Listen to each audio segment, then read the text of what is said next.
I said, give me a hell yeah.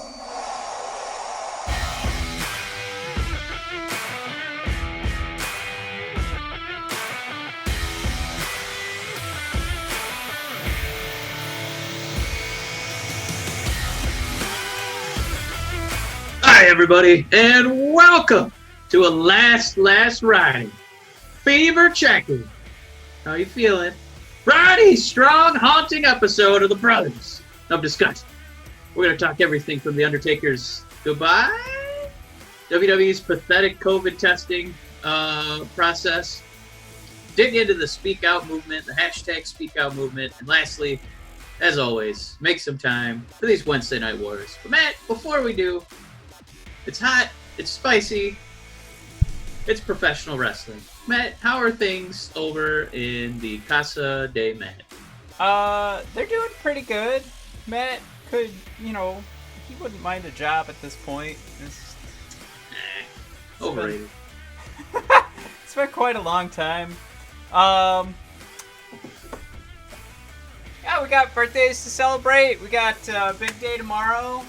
Quick plug for our hockey podcast. We got draft lottery coming up tomorrow. So if you're an NHL fan, you want to pay attention to that. Let's see. You'll probably be listening to this Friday morning, so it'll be later tonight.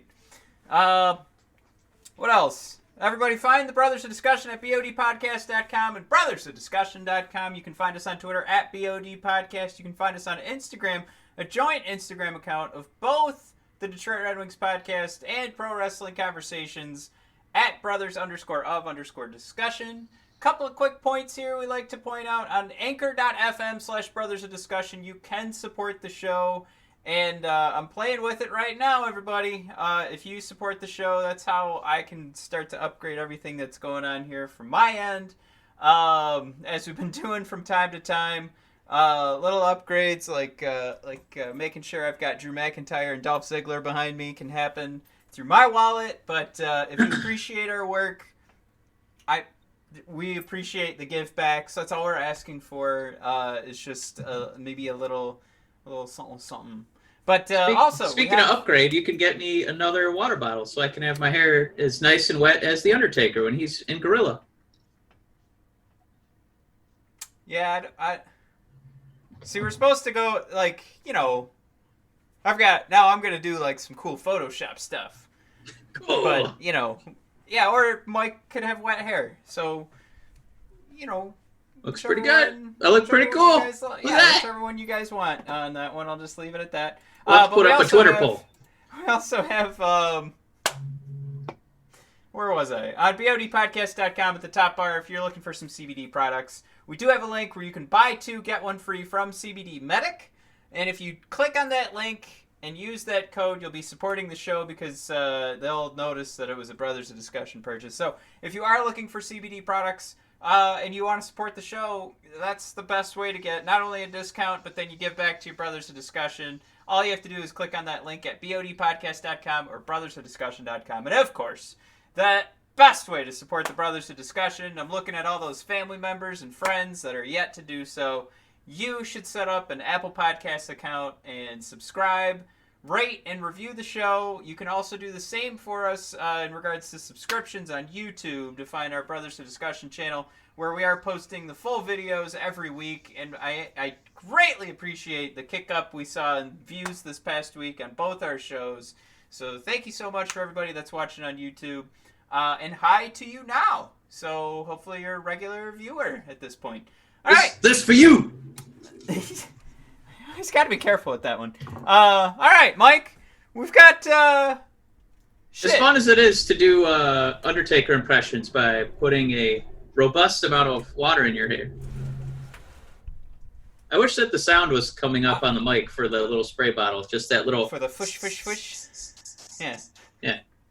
Because it kind of adds to the effect over here. I'm doing a self-pop ski, but you guys can't really enjoy it because this is the quietest spray bottle I've ever had. Matt, speaking of spray bottles, COVID is just like a water bottle spray attack on the entire roster, apparently. I guess that they're just now testing. Yeah, I don't know. It's so tough, right? Because we're going off reports from I don't know, outlets that we already don't trust. So now we're gonna sit here and say nothing like third-party news. Right. That's what I'm talking about. I see so you if have it a little, is true, right? a little beverage over there. What are you drinking? I have my brown sugar bourbon that was left over from, this might be 2 Christmases ago, but Ooh. it's kept in the freezer and it's also bourbon, so it's not gonna go bad. Brown sugar bourbon with a cinnamon Coke. Thought that would be a perfect pairing. Yeah, that sounds good. It's hella good. I can't remember the last time I said hella, but god damn if this isn't hitting the spot. I hope that's the last time. This is a Super Mario flavored beer from Pigeon Hill Brewing. This is a strong beer. It's made from Pigeon Hill Brewing. That's where they brew them.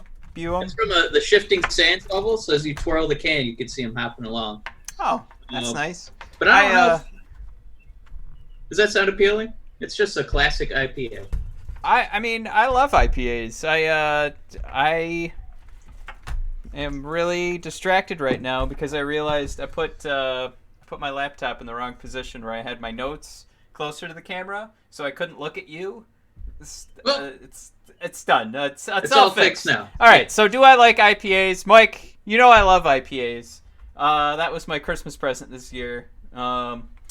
So it sounds like we're a little distracted, which I think is what was going on with the people who were supposed to be doing the COVID testing at WWE. I'm just.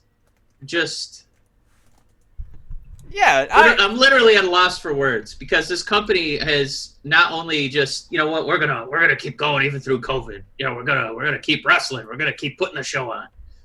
And then they put on this big display that's clearly just for us, where there's, they install hockey boards around the ring. I guess that's visually supposed to make us feel like WWE gives a shit about the health of their employees. But I mean, they're all kind of corralled in these pig pens of COVID disease. No protection. Nobody's wearing masks. Nope. It's just chaos, Matt. I don't know if it's going to make us watch the product any less, but it's just another notch in the why do I still watch this company? Yeah, I mean, we're going to talk about another issue in pro wrestling in general here in a second. We're going to touch on the more recent matter. We definitely aren't going to say the more pressing matter because I don't know. It's hard to say which one's more pressing. Is it toxic fandom, or is it the company that you spend your hard-earned money on is making excuses for not putting safety first? So let's just focus on one topic here. So what I was talking about before, we're coming from Sean Ross Sapp from Fightful. He's the guy that I saw first reported earlier this morning that, how did he put it? There's a lot of people. I loved that. I thought that was kind of funny that now, journalism is just, you can just say a lot, some, maybe, I don't know. Rumor has it. And then you get paid. Then you're an official blogger. All right, but we don't want to focus on that. But if all of this is true, what Sean Ross is reporting and what the WWE is kind of recognizing by saying there's like a COVID-19 issue in their stupid tweet. I mean, this is ridiculous. This is, to call it another notch in the belt. I mean, at some point, we have to, right? We got to cut the cord. We got to pull the plug, right? We got to stop. The belt, look, the belt right now, Mike, is so folded and ruined and is made with such shitty leather. It's just, we have made, I don't know, I guess in reference to notches in the belt, we've gone from a size 52 belt waist, and now we're at a size, what? How many years have we been alive now? I mean, we're definitely moving into the teens, and we have an issue of anorexia or bulimia at this point, because the damage we're doing to ourselves by continuing to consume. I love this metaphor, by the way. To consume pro wrestling is killing us. If not from a physical sense, definitely from a mental point of view. So maybe a notch in the belt is the perfect way to put it, because without some outside assistance or some more self-awareness, are we really just going to stop what we're doing? Probably not. We're going to talk the second half of this episode is going to be me shooting a load because I'm so excited Dolph Ziggler and Drew McIntyre is the main event on Raw. So what a piece of garbage I am. If we do this comparatively, like my job, so I know it's a sensitive area because you don't have a job. My job, when you come into work, they just ask, "Are you?" And you be like, "Nah." And they're like, "Come on in." They can't afford to do testing every day to every single person who walks in the door. Right. So, Matt, the hot tag, does WWE have that responsibility to make everybody who walks in that door get tested? They have the money. They could pay a few extra people to stand there and do it. They could pay another company to come in and do it. Let me answer you straight. Absolutely, they have that responsibility because what was the quote I had here? Global head of sales and partnerships, John Brody, says they have a responsibility to their fans, and that's the reason that they're going to continue to put out content. It's the responsibility to the fans / humanity to keep putting people in danger. Like, let's not forget, there's a lot of off-screen employees that are involved in this that are being put at risk. Let me give this point to you. WWE's being not just irresponsible, but I think they were being cocky. They were being arrogant about this whole thing, and they didn't take it seriously. And I think that we have a glaring example of that because they still haven't mentioned Roman Reigns on TV. And part of the reason they're doing that is because of, he went through leukemia and he's like, there's no reason for me to risk, dying so I can, be on an episode of Monday Night Raw. Why the hell would I do that? And this company just treated him like a total pariah, like he doesn't exist. And this could have been a guy who's, on TV doing promos, selling WWE COVID masks, anything like that. Any cheap corporate, capitalist ploy, he could have been a part of that for this company. But instead, they just acted like he didn't exist. Then I think to see how they're not testing people, to see how they do treat people who are taking the disease seriously, they don't give a fuck. I mean, from a personal perspective,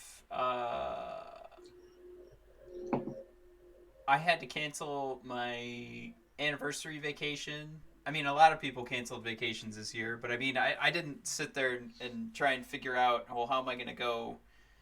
How am I going to go to the cabin up north? No, I just said there's no vacation happening. I'm at home. It's done. That's why. I mean, that's why there's so much. The budget has increased here at the Brothers of Discussion because there's a lot less to do out in the world. So I got to find something to do at home. It's just, there's a lot of examples of people, thinking that they're above this. Arrogance is a great word. Part of it is just anger that somebody as small as me, I'm sitting there going, I've got to follow all the rules. So there's an element of you're maybe a little jealous, right? How come they don't have to follow the rules and I do? But even that's more of the petty side of things. I think it's shitty. It sucks that we're still gonna sit here and be pro wrestling fans, right? Or is this our last? Are we signing off after this one and we're saying, you know what? Fuck it. Because the thing is, I was thinking about this earlier today. we have a group of friends. We were all talking about Disney being open, and I mean, I'm a huge Disney fan. If you look, I've just put up my Mickey Mouse clock. That's also an Alexa channel for Amazon. It's terrible. Yeah. I mean, I have a collection of Mickey Mouse Funko Pops that nobody else in their right mind is collecting. So, I mean, that's a sore subject for me because I want it to be open. I want to plan a vacation for next year. I want everything to be running smoothly by that time. Very selfishly, I want Disney World to be running fine. But then I see, there's not. Obviously, there's a lot of people that think differently. They think this is such a waste. You shouldn't go to Disney World. That should be the last thing on your list of priorities. And it just kind of brings to mind how many shitty things Disney has done over the years. So I bring that up because then you start to cycle through your mind of all the other companies that have done shitty things, and it's so hard to figure out what you're supposed to support, what are you supposed to follow, because it's kind of like, like Nike. Wow, Nike's great, for backing Colin Kaepernick. How about all the children that are still making their fucking shoes that we don't give a fuck about because right now they're focused on another PR stunt. So it's just like, I know people that I went to school with that went and worked there, and I couldn't in my right mind fill out an application to work for that company, despite they have some PR campaigns that are, go in the direction of things that I believe in. That one just seems like it's too much. I mean, there's like poisoning full towns and children working your entire factory. Like, that one's too much. I don't know if there's anything you can do to come back from that. So, long story short here, and this isn't to say WWE's the only one who's guilty in all this, because I think we could both agree that AEW's not anything that's going to be open, live, have an audience is not doing enough, because they shouldn't have an audience. It's that easy. I think it's just funny that one of the hub for the NBA is going to be Disney World. It's going to be Florida. Mm-hmm. WWE has already made their headquarters in Florida with, obviously a fraction of the employees and active roster members that, all these NBA playoff teams are going to bring. And, right now we're working without, people like Roman Reigns, Sami Zayn off the top of my head, but they're just off the map. Wrestling is really kind of showing you in a nutshell what it's going to look like when these teams don't take these things seriously, and how quickly it can spread again. So at the very least, wrestling is kind of our guinea pig right now, where you can kind of go back and forth with WWE and how AEW is handling it. And I guess, you and I aren't on the scene, but it looks like AEW's treating it a little bit more seriously with testing. As far as we know. We heard Renee Young, she had COVID. She tested positive, so she's going to be in quarantine for a couple weeks. And so did Jon Moxley. And the broadcast team didn't treat Moxley like Roman Reigns, where he's just a ghost who doesn't work for them anymore. They said, yeah, he had a positive test. He was supposed to make an appearance tonight, be in a match. Instead, Brian Cage is going to be in that match because he came clean. So Moxley he's home in quarantine. So we hope to see him for Fyter Fest. So at the very least, they did also make a dig of, we care about the health of our employees. If you're sick, we don't want you here. We want you to be home getting better. We know times are tough for everybody, and, we're no exception. So we take this seriously. So I think it's a little bit easier for AEW because they're not quite at the scale, but this is going to be my last bullet point on this. I mean, just there's a couple ways to go about it, and WWE once again proves that they don't usually pick the road you should travel. And AEW makes another good business decision. From a storyline perspective, Roman Reigns not being mentioned is fine. I think just from this perspective of delivering a message that it can't be, like, we can't just pretend that they're doing enough. Audience should have never, and there still shouldn't be people attending these shows if they're going to do them. And they shouldn't be doing them. Again, there's people behind the scenes that are being put at risk, and we just pretend like, oh, that's fine. I don't care about them. So I think it's just more important that the WWE recognizes, maybe on a weekly basis, like, how many times or how many years did we watch the Don't Do This at Home video?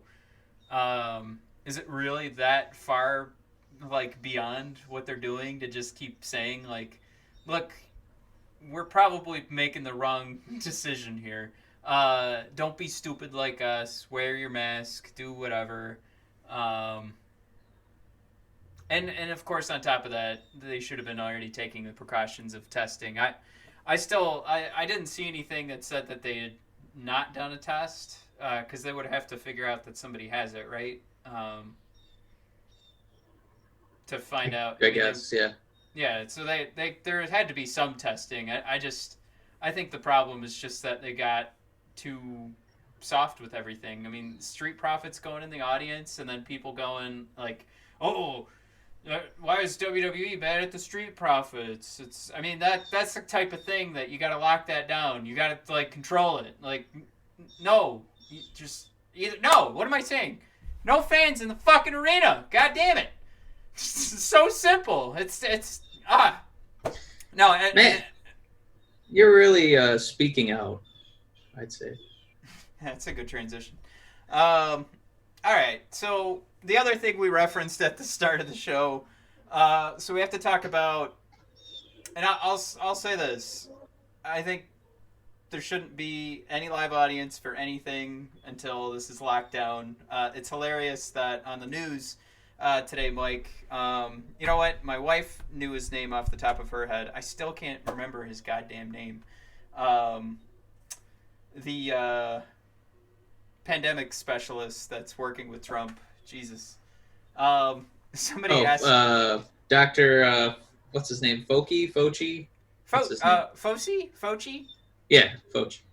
He was asked, like, how bad is this second wave, or is phase 2 gonna get? And he laughed and said, "This isn't wave 2. This isn't phase 2. This is still wave 1. Phase 2 is still Anthony coming." Fauci. Yeah, there you go. Yeah. He said it's still coming. Like, it's not. This isn't just because we're seeing another bubble. What happened was we didn't do enough. So there's that. So from the perspective of pro wrestling, because we're connected with people that also do some smaller indie shows, and I saw some postings on those shows existing too. I know we got to get back to work, but goddamn, that's also just as dumb. So anyway, the other sour spot on pro wrestling was I'll say bittersweet is the SpeakOut movement. Well, sour can be good. I like sour candy. Yeah, I'll say bittersweet, if only because it's bringing to light a bunch of,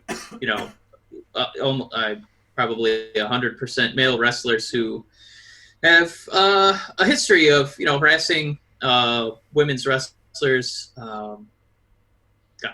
I don't know. I don't know if you obviously you don't want to necessarily get into detail. But more than, things that are just verbal, physical acts, people who are claiming to be coaches, putting hands in places where they shouldn't be, taking advantage of, people in their youth who don't know any better, who don't know how to stand up for themselves. Mm-hmm.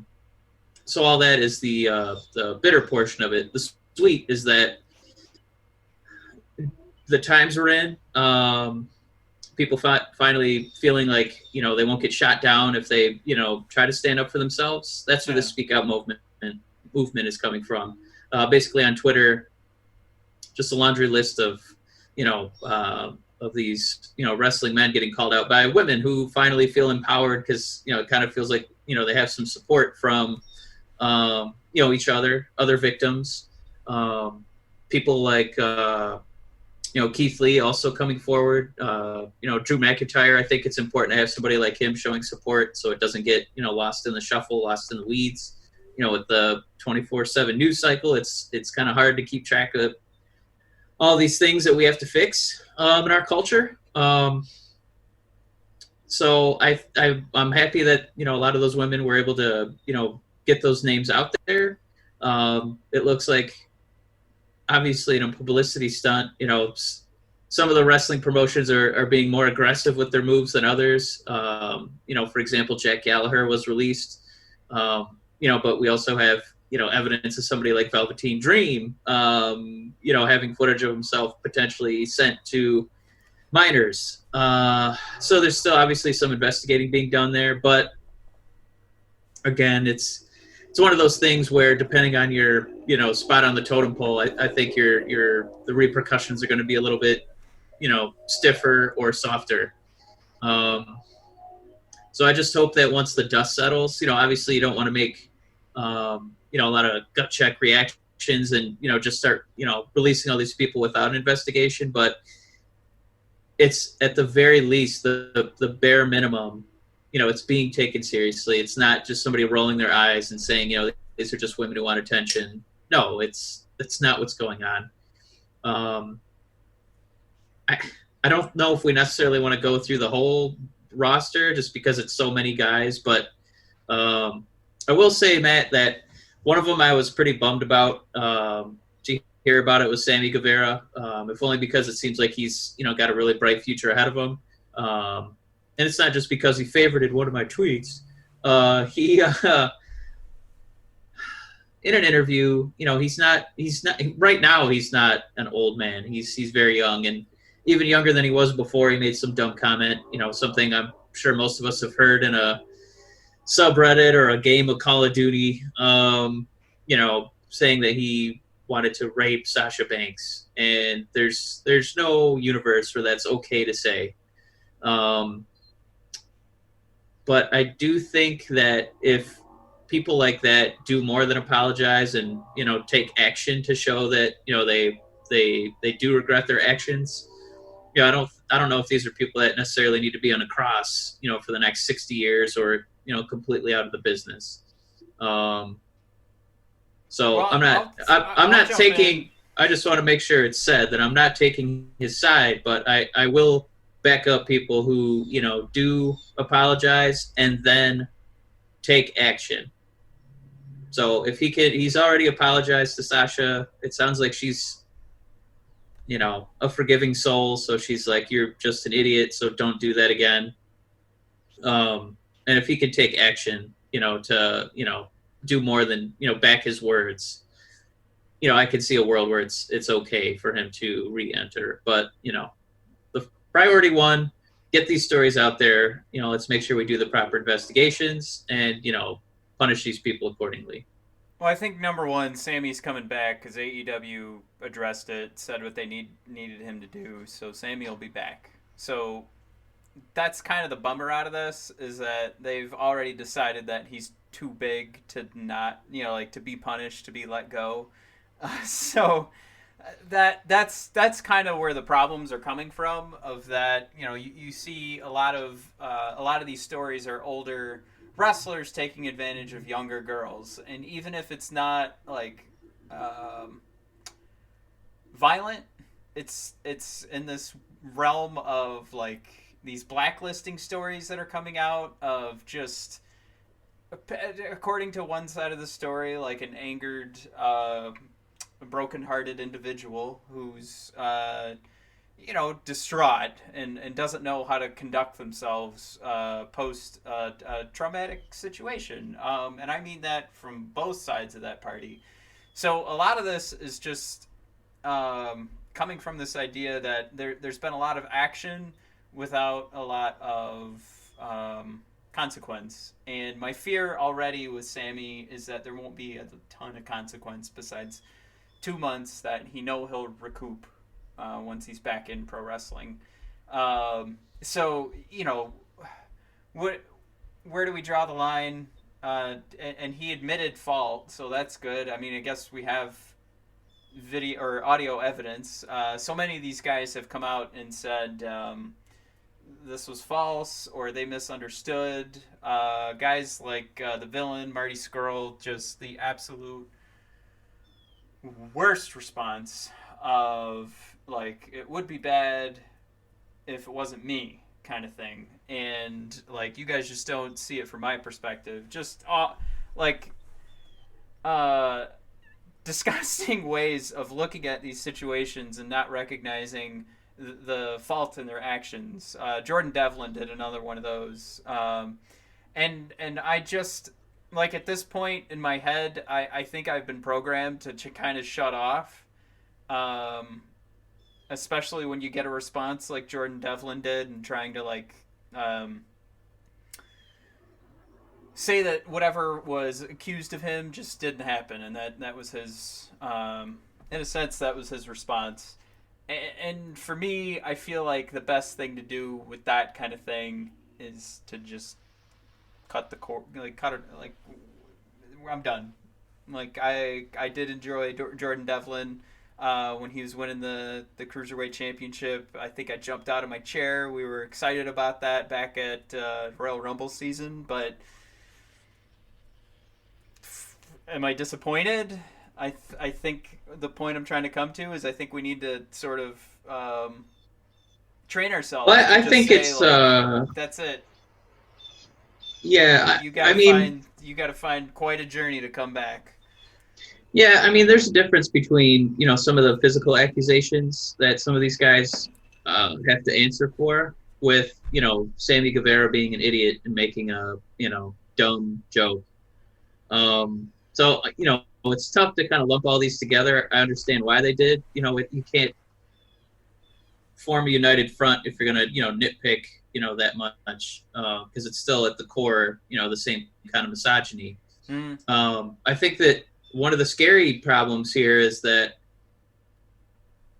a lot of the names on this list of accusations, you know, the David Starrs, you know, the Guevaras, the Velveteens, the Jimmy Havocs, Wolfgangs, the Gallaghers, the Travis Banks.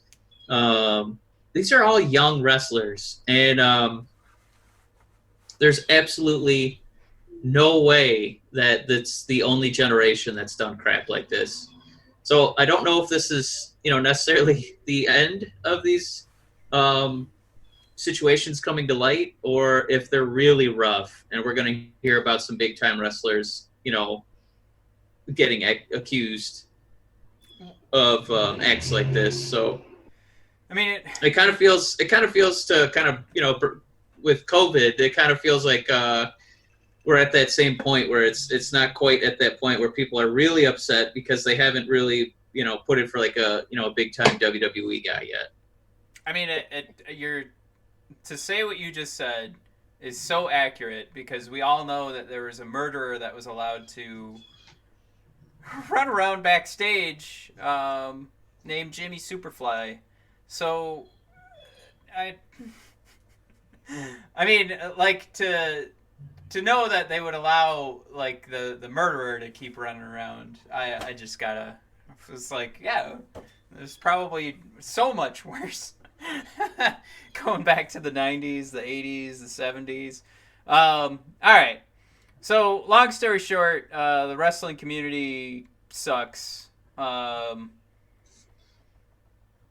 Yeah, it's definitely a time right now. I think so. We're not reporting any of this. Obviously, we're almost a whole week from when all this stuff first started coming out. So I think what our job is to sit here and kind of come up with, you know, here's where our head's at. You can decide to agree with us. If you have an opinion on this stuff that you disagree, like, this is that time for reflection. That's where we stand. That's where we're the Thursday night podcast and not the Monday, Monday evening after Raw, because we're reflecting on all this stuff and just kind of giving you our they're not hot takes anymore. We've been able to stew over these and, you know, sort of figure out how we feel about different things. And at this point, I would still say, like, you know, I think a guy like Velveteen Dream. How long do we go without getting anything from the Dream, and we still let it pass? Like are we still going to let Velveteen Dream just skirt past if he stays quiet long enough, or do we have to come back and go, hey buddy, there's plenty of guys that do not hit on 16-year-old girls that we can give championship runs to. Would have been great to see that Royal Rumble entrance, but you fucked up, so yeah, it's I think that's the one big point. Like, depending on how big you are, you're going to come back. Whether it's the NFL with like Reyes, and the reason he only got suspended because somehow the NFL couldn't find elevator footage of him abusing his fiance, but TMZ could. It's the NBA letting certain felons who I don't want to name get back into the league. Baseball letting a murderer to stay in the league. I can't think of a good example in the NHL, but it's a lot of the times they just let these guys back in because they're talented enough, and they'll make exceptions for them. was in the middle of finding out when his court dates were going to be, and then all of a sudden the case was tossed out. We're good. I'm thankful for one thing. I'm thankful that it is 2020. That not only are we like the immediacy of social media, like, made it easier for this little movement to happen and get these, names out there. But then it also meant that you weren't alone. And I think we talk about his wrestling acumen. We talk about how much we like him on the mic. And we got to at some point actually transition into wrestling here, but we had to acknowledge SpeakOut. We had to acknowledge COVID. But to kind of bring it full circle, I can't think of a lot of instances, maybe The Rock, but like where a world champion is proud to, support certain causes, have his heart in the right spot. And I think that's kind of where Drew McIntyre comes in. So he can finally, it's been tough because these other important things came up, but there is wrestling on this wrestling podcast, I promise. Drew McIntyre was right there to like support the movement, in case anybody wanted to, talk big and, try and, call some of these women liars, things like that. To have a guy like that kind of, behind it, I think it gives a lot of credence. It helps, kind of snuff out people trying to, come in and degrade the whole situation. So I think it's important that, he made his voice heard there. So one little nugget, Matt, I think we could finally move into a little wrestling news.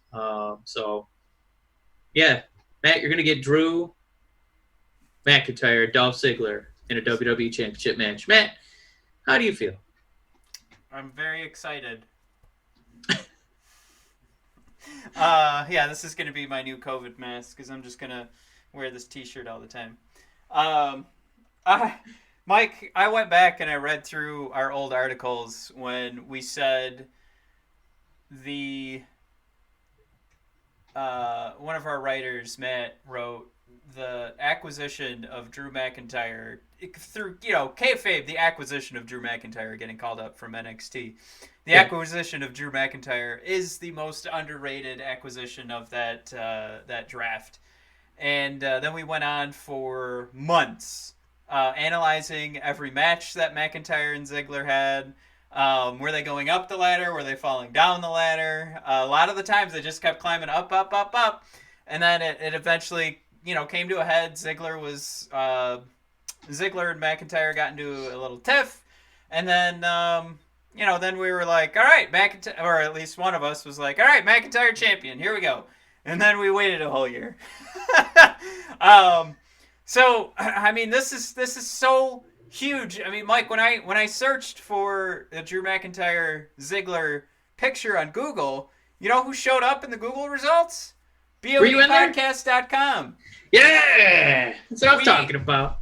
We were talking about this 2 years ago when this all started, and I'm not I'm not playing the "we told you so." I'm telling you that's how important this is to me, to see this all come to fruition, to see that when we said Drew McIntyre could be this champion, to see it go as far as it has right now, and then to always come back and say, well, there's always Ziggler. Ziggler could always be that guy that challenged Drew, because they have that story that they've carried along with them. And it was fun going through those old articles. And it's just fun to see like how many times we said this has so much potential for Drew, and Dolph will reap all the benefits. Now, Drew is our WWE champion, so I think he's reaped some benefits from this. But you know, I mean, Dolph now gets to jump into the main event. Another funny thing I saw too, and this is why this is so much fun, is back in more than a year ago, May of 2019, Drew and Dolph were thrown into a quick feud. And I was looking at some old like Bleacher Report ratings and Sportskeeda, and people were whining and complaining about Drew and Dolph getting in the ring together. Why? They said it just doesn't make sense. There's not enough there. The timing's bad. And to think like a year and a month later, we're looking at the same thing and people are all about it. Like it's so for the same reasons that they love this, they hated it a year ago. And I gotta say, I mean, most things that they've done with Drew and Mike, you've hinted at it the last couple of weeks. Like, this was everything I wanted out of my WWE programming. Yeah. So most things they've done with Drew, I've loved. So for it to come back to this, for Dolph to mention everything that we were covering for months and saying like, this is going to do it. This is going to elevate both of these guys. Yeah. And now it's all here. This is it. Like, I can't help but think of when people interview Bill Burr, they're like, "Wow, you've really made your presence known. You've been in some really good movies and TV shows." And be like, "Yeah, I just parachute in. There I am in Emmy Award-winning Breaking Bad. I'm just there for a cup of coffee. All of a sudden, I'm in all these movies." And I just feel like Dolph. He's like, "Yeah, I just parachute in. Sometimes with Biggie, with Joe McIntyre, I just get a title shot. I didn't even win any matches. Yeah. I'm on a 45-match lose streak, but there I am. I just parachute in. It doesn't matter. He's Butters. He's our little void filler." There's a top 10 list that should be on the Brothers of Discussion YouTube page of, careers Dolph Ziggler has helped elevate. I mean, Big E and Drew McIntyre. What a star maker. Are they're number 2 and number 1. And then you've got, think about the rivalry with The Miz. The Miz has his own he has 2 TV shows. Now he's a game show host. I know.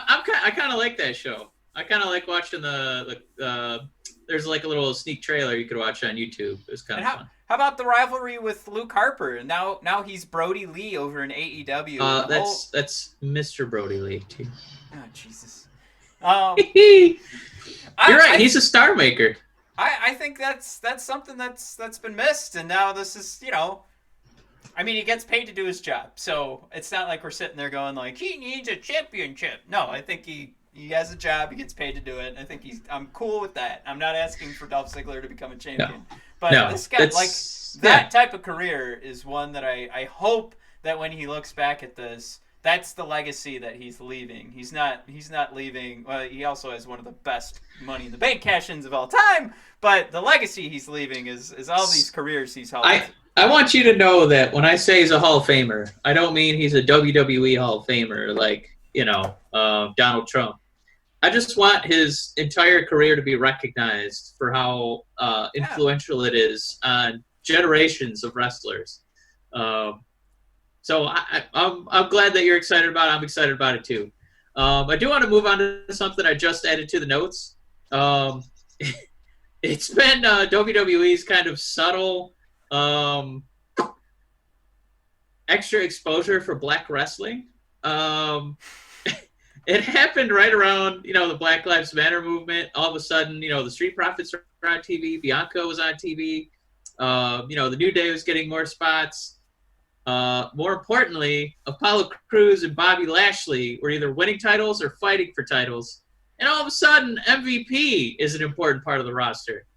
And honestly, Matt, right now, Apollo Crews, it's everybody has their gifts. He is a very physically gifted wrestler. You really got to throw him in the pool because he's just not taken to these promo classes. But I got to say, man, with MVP, I honestly now I can't imagine WWE without him.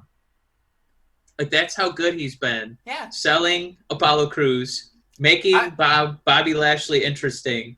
And honestly, for me, those are must TV segments when he's out there selling whatever he's doing with Bob Lashley that week.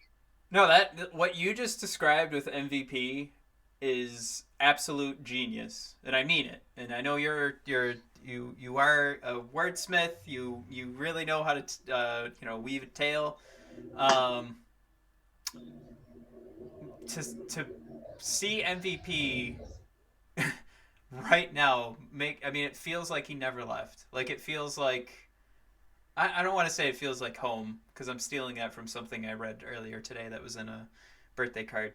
But like it just feels like MVP is where he's supposed to be. Like, and I don't mean he should always be in WWE. I mean he should be on my TV. I shouldn't have to go find out what channel Impact Wrestling is on. Like MVP is a superstar, and he just oozes charisma, and then he eats up like my attention. Like he just it's like that's the fuel for him, and he just gets to be MVP, and all I want to do is watch all of his segments. I can't thank him enough for just being who he is. Like it's when we're trying to figure out like what's going on with this pro wrestling situation with COVID and wrestlers not showing up. I'm not saying I'm glad MVP is willing to show up, but I'm going to say my brain is happy that with all that confusion, I selfishly get to watch MVP do his thing. Yeah. Because you and I rewatch the Royal Rumble so often, all of them. Annually I rewatch all the Rumbles. One of the years, there's WWE's, at least in our circle, and I think a lot of circles, kind of renowned for their racism. It's deep-rooted, it's thick, it's syrupy, it's all over the place. But one person I don't think I'm gonna necessarily include in, having that. How do I want to phrase it? The kind of like a racist, just ingrained in them is Ric Flair. And I'll say that because one of the Royal Rumbles, the year he was retiring, and he's going to fight Shawn Michaels, every match was a retirement match. Ric Flair made sure to give MVP the spotlight and make him look really good. And it bums me out because MVP is not a guy who was ever world champion. And the more we see of MVP now, when he's not even in his heyday, it's way past his prime. He's not. I won't say he wrestles as bad as Matt Hardy looks, but it's not time for him to be in the ring wrestling. He should be a manager. Yeah. And just to see somebody like that, to see somebody like, some of these who's of valets, of ringside presences, and to think that we could have had MVP this whole time. Yeah. It just speaks wonders about MVP's ability. Really makes you wonder about WWE's priorities when it comes to non-white, or at least people who look like tan white people, because MVP is living up to his name. I think he's helped carry Monday Night Raw. He's made Lashley relevant, and by God, if it kills him, he's going to get a good promo out of Apollo Crews. I swear to God, it's going to happen. So I don't think we make enough time for this guy. I certainly didn't when I was a kid because I just watched whoever was popular. And MVP would get a United States title. That's definitely on the bottom tier. That's when no words need to be said. You already know where I'm coming from. It's just if this guy couldn't be the champion, it's bullshit that we had to wait till Kofi for us to have a black WWE champion. Stupid. Because MVP easily could have carried this company on his shoulders. Well, Mike, good news, I guess, then, is Japanese superstar Asuka took down blonde white Charlotte. Woohoo! This is fantastic for Asuka, but this is even this unfortunate. I mean, based on what you just said, I shouldn't transition to this argument, but this is better for Charlotte. And I don't mean to say that this hurts Asuka in any way. I think this is fantastic. This is the direction you needed to go with Asuka. I love the fact that she's going to go up against Sasha next. Feels like something they've really been saving for us. And, I do ultimately think Sasha's going over. But Charlotte, come on. Like, that's it. Like, let's get her out of the main event. I wouldn't be surprised if she was begging for this, especially with the way these promos are so self-aware, and she's just walking around talking about, like, well, you could say that the fans don't want me here, but I'm the one that wins all the championships. Like, wink, wink, nod, nod. Like, we all know how you get those championships. It's the story. So, I wouldn't be surprised if Charlotte herself wasn't in the back going, oh my God, you're going to absolutely destroy me if I go over Asuka. This is so stupid. Like, the last thing she needed was for her character to get that go-away heat, and we needed her to go down. And it looks like she's gonna go toe-to-toe with Nia. But ultimately, this is just good news. This is good booking. I don't know if the wrestling community loved this match. I know I did. I know they loved the result, but to me, this is like when it comes to wrestling programs that I don't have to huddle in front of my laptop to watch, and I can watch it on an actual TV. This is it. This is everything we've always wanted from women's wrestling, from pro wrestling, period. Charlotte and Asuka goes for like 30 minutes, and we get an awesome result. One that we actually want, one that'll progress storylines going forward instead of it just being, well, I guess Charlotte's going to fight Sasha now. It's A+. Yeah, I'm glad you put this in the notes for us. And the reason we keep bringing up race, it's like almost entirely it was a business decision when somebody like Jackie Robinson breaks the color barrier and goes from the Negro Leagues to playing Major League Baseball. And it was a business decision because they wanted the best players in the league. They weren't like, you know what, gee golly shucks, I would really like a black man on our team. I think it's time we, integrated. No, they wanted to win. And so I'm kind of just trying to make the point that sports is not as altruistic as they think they are. They just want the best. So I think my problem is that when I see WWE for so long, and it's why we, make comments about, MVP's race, obviously holding him back because it's not anything else he's doing in the ring or on the mic. When you say Charlotte, the white person, losing to Asuka from Japan, it's noteworthy in that the best wrestler should win. You know what I mean? It shouldn't feel like we're looking at each other like, man, why is this person getting the torch? And that's not to say Charlotte's not excellent, but Asuka's been that much better than every other woman that is wrestling right now. She's been hilarious. Doing promos in Japanese, and they're still doing miles better than anything Charlotte puts out there. They're both more intimidating and funnier than somebody who speaks English as their first language. Exactly. In one swoop, she's covered 2 feelings that you want your opponent to feel: intimidated and then giggling, so you can make them, have a little mark out moment in the ring.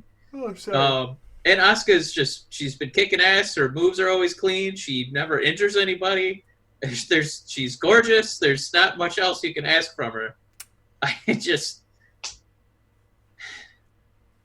So I guess bringing it all the way back, it's nice to kind of see, they're rewarding the best. They're rewarding the most deserving. That's what this Asuka current push feels like. Just gotta just got to get Big E in there, who I think is the most deserving of a title. But I don't know.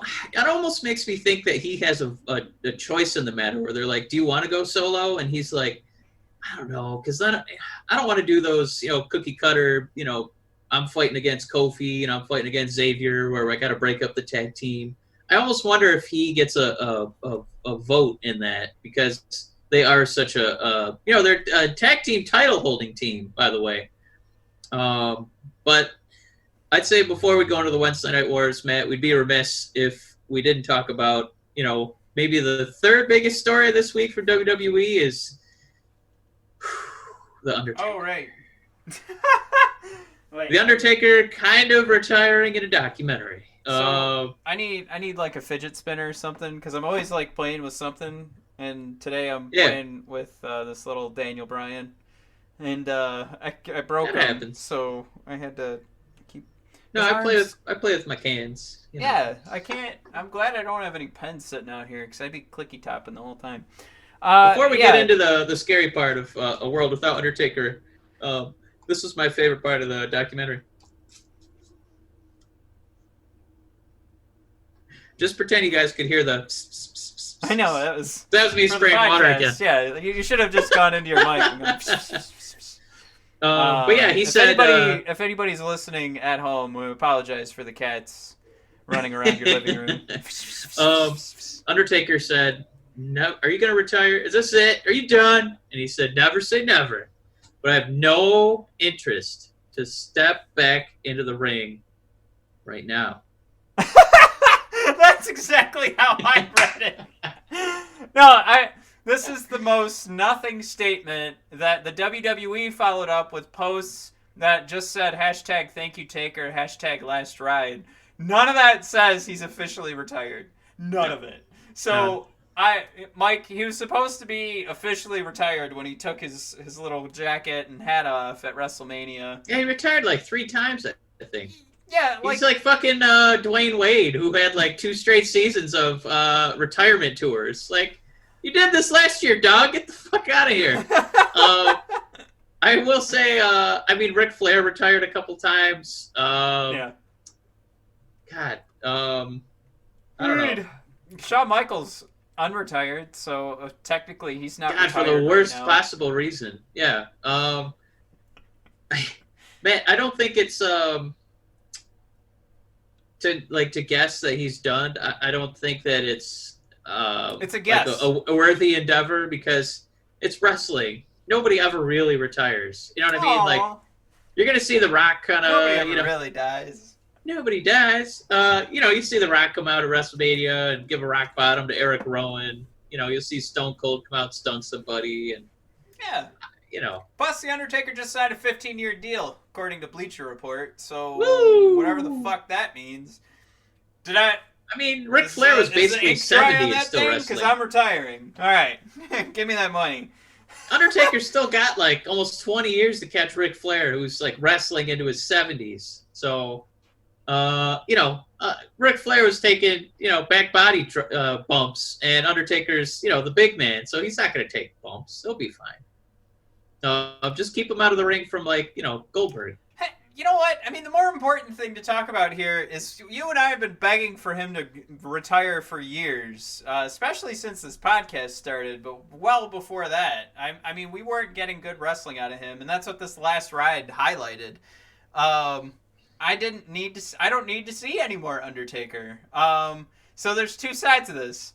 I don't think he's actually done. I know for sure that we don't have an official retirement. So people that were telling me online, no, he officially retired. No, he did not officially retire. I also, to all of that, I still think he should retire. I just don't think we have that right now. What did you think of? You don't have to necessarily just do episode 5, but maybe the documentary as a whole. What do you feel like you left with that? What did you leave that documentary feeling about Undertaker, like his life? I think we summed it up pretty good a couple episodes ago, where I said this is a guy that needs I almost said the word discipline, but it's like he needs someone, and this is what I'm just gonna say without a single word to describe it. But he needs someone to tell him, like, dude, stop. That's enough. You're done. You're done. You're hurting yourself. You're hurting your family because every year that you lose because you're not here hurts us. That's what he needs. That's what I'm taking away, because what you got to see is like some of the issues that we all do. You know, like you want to try and find the parallels and make sure that if you're not seeing those same issues in yourself, that maybe they are there. Maybe not to the degree that the Undertaker's hurting himself, but you know, there's probably something in everybody's life that we need to sort of reanalyze and go, all right. I see that the Undertaker's hurting himself with this addiction of sorts. You know, what should I honestly be doing in my life? And you know, just kind of make sure that you reassess and look at yourself. Like, these stories aren't told for us to always just feel bad. It's we're supposed to learn something about ourselves. You see those documentaries about SeaWorld. That's just the first one that came to mind because you always had that poster in your bedroom. The blackfish. Yeah. You don't watch that to just go, oh man, those poor whales. Like, you're supposed to stop giving money. You're supposed to take a minute before you give money to like zoos and stuff. Like, are they actually helping these animals, or are they just hurting them even more? Like, it's supposed to make you take that extra second to realize, like, am I giving money to shitty companies and I'm hurting these animals further? There's so many things like that you're supposed to take from these documentaries. You know, the Michael Jordan stuff is always funny to me, like hearing people analyze that too, because nobody's grabbing the right thing from that at all. Like, yeah. I just, like, the legacy for Michael Jordan just seems like he's still bitter about so many things. And do you care? Is it better that he gets to walk away and his name will forever be in the history books, but his life, maybe, I don't know, like, I guess I wouldn't be fulfilled by all those championships. I also did not watch all the episodes of the Michael Jordan documentary, so I might be missing him just going, ha-ha, I'm the happiest guy in the world, woohoo! But I always see him pretty angry, so I can't imagine he is. Yeah.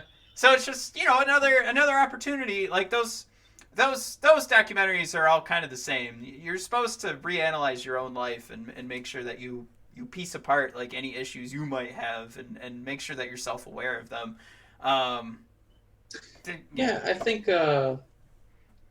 it kind of reminds me of, you know, the great Greek tragedies. And I was reading a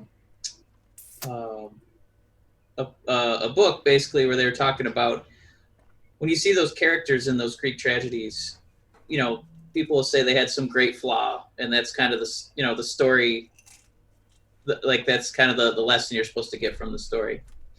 But this writer was saying that, you know, you're not supposed to, you know, be reading and digest, like, consuming these stories to judge the character, like their flaw. You're supposed to empathize because you, in some way, the reason the story that you read it and you stick to it and you love it is because you can connect with it. So to see, you know, Mark Calloway love wrestling so much and, you know, want to commit to being this mystic, you know, supernatural character, and not wanting to let, you know, fans down, not wanting to let, you know, his wife down, his family, not wanting to let himself down. For a guy who's been so wrapped up in being kayfabe, he came out of this looking more human than any other wrestler that we can think of. So it really, for me,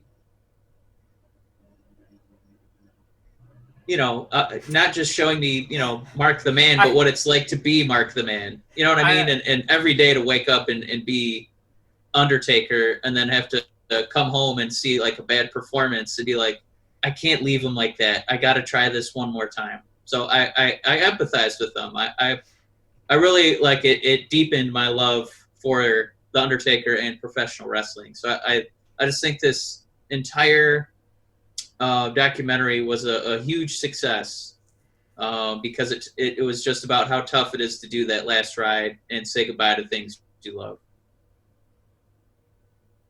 I totally agree with that. I think that's kind of like what everybody was seeing with those were sort of the reactions I saw with like some of the Michael Jordan stuff too.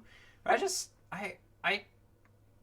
want to make sure, you know, like do we want another Undertaker? Like do we want to find out that there's somebody else we could have prevented from living that life and we could have helped them kind of thing? You know, like I feel like that's got to be part of it. Like we have to. It's like reading a history book. You know, like you're doomed to repeat what you don't know. So if we learn about the Undertaker and all these troubles, like that's got to be something we take away. Besides just going like, "Thanks, Undertaker, for ruining your body." Like we have to go, like recognize the next person that's about to ruin themselves and go, man, it's not that important. Like we're all gonna be fine if you stop wrestling. Like. Don't put it in your head that you got to go out there for us. We are cool. You go be with your family. Go get healthy. Like, I think, I'm not saying that's without empathy. I think that's completely, like, empathizing with that person when you're trying to, like, I don't want to say, you know, fix is the easy way to put it, but you got to, you know, like, we want to help, like, that next individual, right? Like, this is... it could be considered a tale of, you know, like a warning. Yeah, I see where you're coming from. I would just say that it's almost like there's two ways to lead your life. One is, you know, to be able to kind of sit back and, you know, kind of almost like map out and chart out, you know, what the ideal layout timeline wise of your life would be. But the other way would be to actually like do it. But the only way you can do it is if you aren't sitting back, because I think you almost have to be involved with it. So this was just kind of like Mark had to live his life to the fullest. He had to totally embrace being that Undertaker. And I think when other people say this is the greatest gimmick in the history of wrestling, it was all about Mark committing. And I don't think that Mark's because you can tell when somebody's not, you know, living, not just being the, like, you know, acting like the thing, but being the thing. You couldn't have it both ways. He either had to commit and, you know, do damage to himself like he's done now, or if he kind of stepped back, he'd probably be in better health, but the Undertaker itself wouldn't be, you know, this larger than life thing. I think you have to literally put your soul into it, and it's just kind of for him, like, yeah, there's some negatives, but if I'm sitting back, I created the Undertaker. Like, I know it's Vince McMahon's idea, you know, a dead man, but it wouldn't have worked without me. So, well, I guess I know we have a lot. We still have another segment to go through. I just, it can't be ignored, right? Like, what, I mean, do you watch The Wrestler and go, thank God Randy the Ram's dead? Or do you think, like, oh my God, he could have been happy with Marissa Tomei? Like, I still feel like there's a piece of me that when I watch that, I still want Randy the Ram to go back and end up with Marissa Tomei, because it could, you know, he could have a part two. He could have a whole nother life that goes well, and he could try harder to connect with his daughter. I know we saw like a 1 month snippet of his life trying to connect with his daughter, but that was 1 month. He could keep at it. So you just, like, I think I don't think you need to map things. I don't think there's only two ways to look at the Undertaker's life, that he could have mapped it out and became an accountant, or he became the Undertaker. I think there's like a line we could have drawn and said, all right, stop after CM Punk. All right. Like, there's different things like that. Like, he's still the Undertaker at that point, right? It's not like we go, like, you know, Stone Cold would mean more to my life if he had wrestled Bill Goldberg when he was almost 60. Like, Stone Cold's still Stone Cold. Stone Cold did it right. He's got his family. He's got his podcast. He's got, he's got his TV shows, and he's probably going to live a little bit longer than The Undertaker. I think Undertaker could still have everything you're talking about, that is the legacy he could walk away with, but we could deal with his addiction to have that last great match, and he still keeps his legacy, but he's, maybe 10 surgeries are knocked off of his list of surgeries for the rest of his life, or shit. I mean, he's probably going to have hundreds of surgeries and puts his family through having to go through that struggle. I don't want it to sound like I'm the guy who picks the cookie cutter life, because now I'm sitting here unemployed, so I don't have no cookie cutter. But I think there's things that we need to, like, when I talk about, like, reassessing your own life, like, there's always those moments. Like, now I know I'm unemployed, but I've never been happier because I have my baby girl, and I'm filled with joy, like, every moment that I see her face. So I guess maybe my confusion is how Undertaker doesn't get that, like, I don't want to put words in his mouth. I'm not saying he doesn't get just eternal joy from seeing his kids, but, like, that would be enough. That's where I'd be like, I'm done. I've got millions of dollars. My body can't move. I've got, 2 beautiful girls I can help grow up. I'm done. Yeah, it's the great stories. I don't, to be where he's at, I think you have to sacrifice, and he made that sacrifice of his body and his, prioritizing his family to be this larger than life persona. So I think I don't think it's necessarily, again, that you're supposed to judge him, and be like, why don't you go with your family? I think you're just supposed to empathize and kind of see that, all these tiny little baby steps can help, they all contribute to building this larger than life legend. Like, WWE throws that word around way too easily.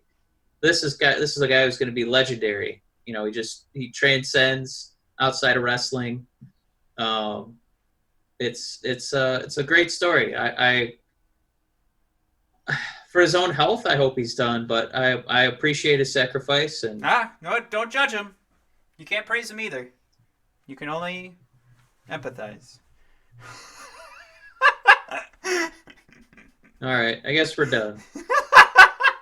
Matt's being facetious now. All right, let's do the Wednesday Night Wars, Matt. As usual, I was AEW, and you got NXT. Watching kind of both shows, I think NXT kind of won this week. I think I did see they actually won the ratings war, which, man, you know what? I'm so distracted because my camera's doing that thing again where it looks like my eyeballs are, like, looking like that. Anyway. Yeah, I mean, this had some great segments, and when I was coming up with my list of top 3, I thought it was pretty easy to put this all together. And, I like those weeks where it's kind of like, I have my top 3. I don't even know, or I struggle to make a top 3 because there's too many things, and then I struggle to figure out which one's number 1. But I think at least this week I can go pretty easy and kind of probably follow the match card to actually fit my top 3 together. Yeah. But ultimately, yeah, I was very happy with this episode of NXT, and I for the first time in a long time, I devoted all of my attention to NXT instead of video games in NXT, Netflix in NXT, cooking food or getting Taco Bell in NXT and putting my phone next to me while I drive through the drive-thru. It was just strictly NXT this week. So yeah, maybe that's why I liked it more. Because you were paying attention. What a weird concept. All right. So with AEW, I think we came to a consensus. They lost this week. So I'm going to start with moment number 3. We do the top 3 moments each show. Moment number 3 for All Elite Wrestling, man. I think it was how we started the show. We got MJF's crony Wardlow fighting the biggest member of Jurassic Express, which isn't hard to do. If you are over 5'5" and over a $180, you are the biggest person on the team. But it was Wardlow versus the Luchasaurus. This was a match of two hosses. Another one of those examples where, as we get further and further into the future, further and further away from 80s and 90s wrestling, these large guys are so hyper athletic. It's sometimes tough to even have smaller wrestlers on the card because the big wrestlers can do what the little wrestlers can do. And whether that's, Wardlow easily frolicking over the top rope with ease, whether it's Luchasaurus doing a standing shooting star press onto a mass of bodies, because this was a lumberjack match for reasons Tony Schiavone never explained. But he said, if you've never seen a lumberjack match, it looks like this. There was people all around the ring. Wardlow won. Just to kind of, continue this feud. If Luchasaurus wins, that means MJF and Wardlow, kind of swirl into the abyss, and instead they got a win over a pretty popular team. So that's my moment number 3. Matt, moment number 3 from Next Extra Toes Wrestling. I think for the 3rd week in a row, Santos Escobar is on my list of top 3 moments from NXT. Maybe 4 weeks in a row, actually, now that I start to think about this. But this is a killer gimmick. This is something that we're not just going to ignore the Cruiserweight title. And they're going to start building some other cats. So Jake Atlas getting in there. He had that cute little storyline with Drake Maverick when the tournament first got started. So this looks like it was an opportunity to continue to build Santos, but also let everybody know that Jake's not anything to forget about either. So this was more about just some great wrestling, but I got to give kudos to the fact that this storyline hasn't been dropped. They haven't skipped a week. They're still building Escobar, and what I'm hoping will just be the NXT's version of the Dark Order. Sounds good. Your number 2? My number 2 for All Elite Wrestling was something that was a little surprising. Last week they kind of teased Colt Cabana teaming up with Mr. Brody Lee. So they did get their tag match, but their opponents kind of came out of nowhere. It was the bad boy, I think. I can't keep track if there's super bad and there's the badness and bad boy. Joey Janela, in all his Pippi Longstocking glory, tag team with Sonny Kiss, who has not been getting a lot of television time. He's been on a lot of AEW Dark on YouTube, but what was kind of fun about Janela and Sonny, even though they had to job out to Colt and Brody to, further the Brody Lee Dark Order faction that they're building, Janela and Sonny actually got some time. They got a little vignette before the match where they go to a gas station to get Slurpees. Janela steps inside, and while he's inside, Sonny Kiss is questionably looks like he's the victim of a hate crime. They don't really tell you which thing that the people attacking him are upset about, whether it's his skin color, whether it's his being kind of flamboyant. They don't really say which one, but they attack him for that reason. And he's able to defend himself, but he's outnumbered. So Joey runs out with beef jerky and Slurpees falling out of his hands, and the two of them do damage to these, weird, xenophobic, homophobic, racist, bad guy wrestlers who just came out of nowhere. So it was just kind of cool to see Sonny and Janela actually get more than TV time. They actually got time to cut, like a little promo. And as they were driving away, they kind of turned to each other and said, I could get used to this.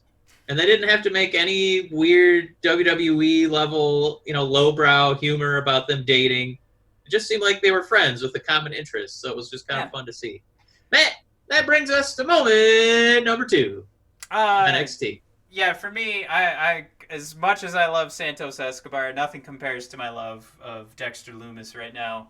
And what they're doing, God, I didn't realize his theme song was like Stranger Things. That's really cool. Yeah, And that's what, like, I was thinking, oh, this sounds just like Mass Effect. Like, it's such a cool sound, and it really helps sell this character.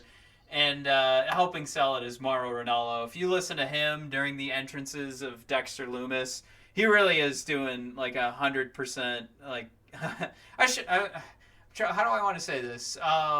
Just the sell job that's required of an announce team for every single wrestling match,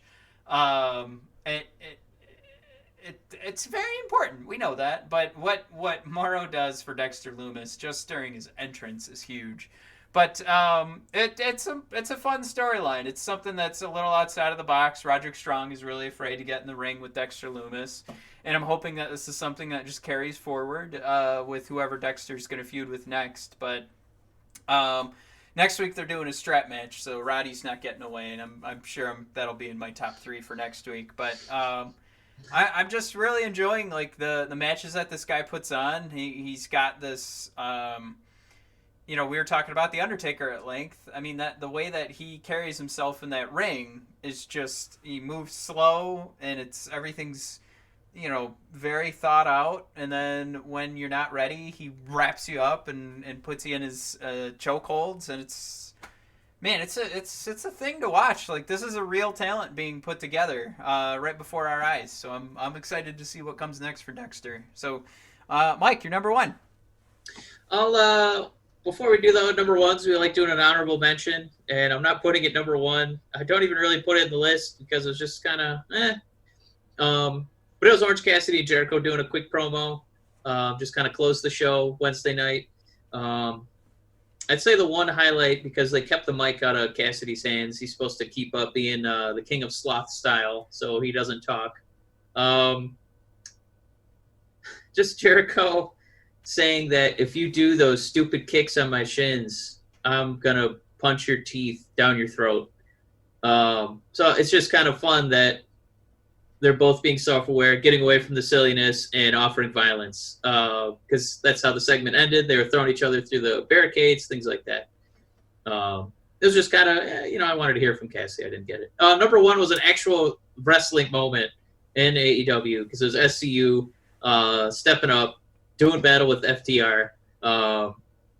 And, the announce team sold it. This is a match that got multiple commercial segments, so it was allowed to, kind of marinate. It was allowed to breathe a little bit. And then at the end, we got the reintroduction of the Lucha Bros, who've been gone for too long. So at Fyter Fest, it looks like it's going to be a pretty nice treat for us. We're going to get the Blade and the Butcher teaming up with Lucha Bros against FTR and the Young Bucks. So it's just, sometimes, if you watch a lot of WWE TV like we do, you kind of wonder what happened to the tag teams in this company. AEW, at least is going to give us, 4 of the better tag teams, under their umbrella, all in one match. It's going to be pretty sweet. Matt, your honorable mention in number 1?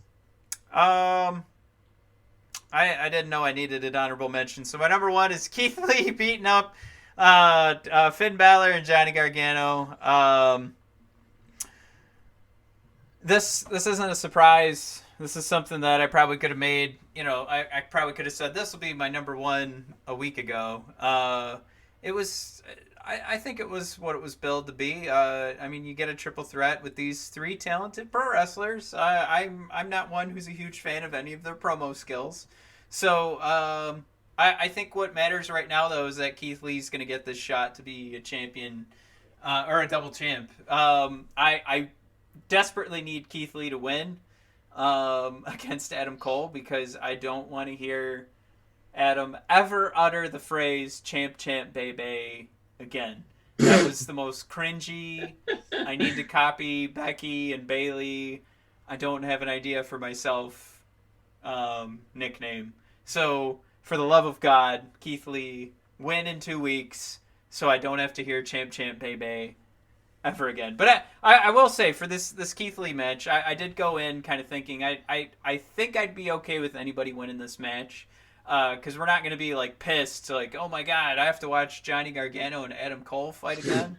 Right. I mean, it would have just been another great match, just with some different, fuel to light the flame. Finn Balor, kind of the same story there, but once it started wrapping up and we got to the end and we saw some finishers, I desperately wanted Keith Lee to land the pin. Like, it was kind of one of those things where when you flip the coin in the air and you don't really know what you want with something until, you say, heads I'm going to Taco Bell, tails I'm going to KFC. And it's when you flip the coin that you know what you really want. You know you want it to land head Taco Bell every time. And when we saw the coup de grace at the end of that match, I was like, Keith Lee. It's like Finn Balor was my quarter that was tossed in the air, and that's how I knew. That's how I knew I needed it to be Keith. Okay. Oh man, my new laptop has face recognition, so you can't log into my laptop unless you got this face. So you gotta cut it off. You gotta kill me and cut it off to get in there. But it just recognized that I was standing here and went, "Oh my God, you want to do something here?" Anyway, sorry, it scared me. That's why I brought it up. All right, so that's our Wednesday Night Wars. Ooh. Yeah, time for bed. Yeah, I'm ready for bed. All right, everybody, thanks for tuning in. Check us out at BOD Podcast on Twitter, brothers_of_discussion on Instagram, and subscribe to us on YouTube. If you're watching on YouTube right now, it's right underneath me. Please hit that button. And everybody that's been watching, can't thank you enough. Head on over to bodpodcast.com, and at the top of the bar you can click on that link and get and the promo code BODpodcast, get buy two get one free on, oh my God, I need to go to bed. Buy two get one free on CBD products from cbdmedic.com.